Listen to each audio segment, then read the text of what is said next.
Hi, good evening. Welcome back to our channel Sandhya's Kitchen and Vlogs.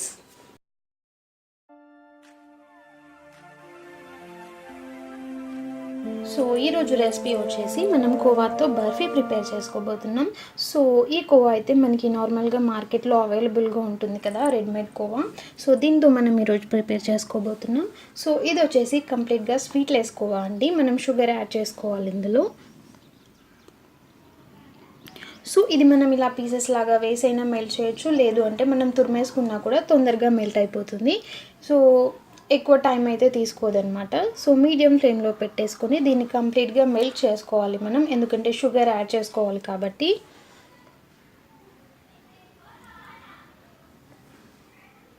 So ఇది melt అయిపోయింది కదా, ఇందులో మనం ఇప్పుడు షుగర్ యాడ్ చేస్తున్నాం. ఇది వచ్చేసి 200 గ్రామ్స్ కోవాకి మనకి పావు కప్పు షుగర్ అయితే కంప్లీట్గా సరిపోతుందండి, అంతకు మించి ఎక్కువగా పట్టదు. సో ఇందులో మనం పావు కప్పు షుగర్ వేసేసుకొని కలిపేసుకోవాలి. సో ఇది ఆల్రెడీ రెడీ అయిపోయిన కోవా కాబట్టి మనకి షుగర్ మెల్ట్ అయిపోతే సరిపోతుంది, మనకి రెడీ అయిపోతుంది కోవా అయితే.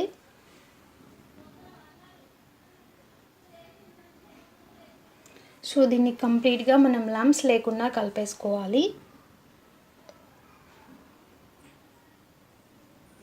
సో ఇదంతా మెల్ట్ అయిపోయింది కదా, ఇది కాస్త దగ్గర పడేంత వరకు ఉంచేసుకొని మనం ఫ్లేమ్ అనేది ఆఫ్ చేసుకోవచ్చు. ఇప్పుడు మాత్రం కంప్లీట్గా లో ఫ్లేమ్లో ఉంచుకొని దీన్ని దగ్గర పడే వరకు ఉంచుకోవాలి.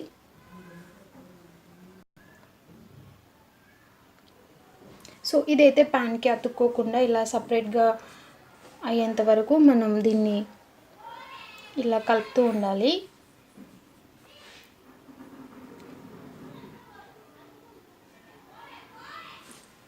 సో ఇదంతా గట్టి పడిపోయింది కదండి, ఇప్పుడు మనం దీన్ని వేరే ప్లేట్లోకి షిఫ్ట్ చేసేసుకోవచ్చు.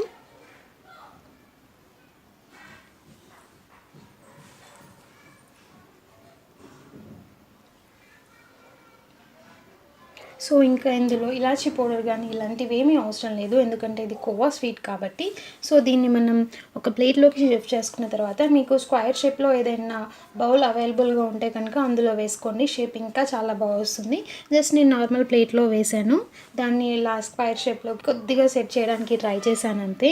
సో మీకు బౌల్ అవైలబుల్గా ఉంటే కనుక అందులో వేసుకోండి, షేప్ అనేది పర్ఫెక్ట్గా వస్తుంది.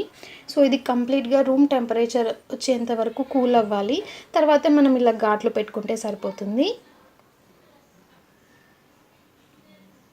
చాలా ఈజీగా అండ్ చాలా తొందరగా అయిపోతుంది, ఎందుకంటే ఆల్రెడీ మనం రెడీ చేసిన కోవానే కాబట్టి. పాలతో కూడా చేసుకోవచ్చు, కాకపోతే కాస్త ఎక్కువ టైం తీసుకుంటుంది అంతే. సో దీన్ని మనం నచ్చిన షేప్లో దీన్ని పీసెస్గా కట్ చేసుకోవచ్చు. సో పైనుంచి ఇలా బాదాం పిస్తాతో నేను కొద్దిగా గార్నిష్ చేశాను దాన్ని. సో ఇది కంప్లీట్గా చల్లారిన తర్వాత మనకి పీసెస్ లాగా మంచిగా వచ్చేస్తుంది.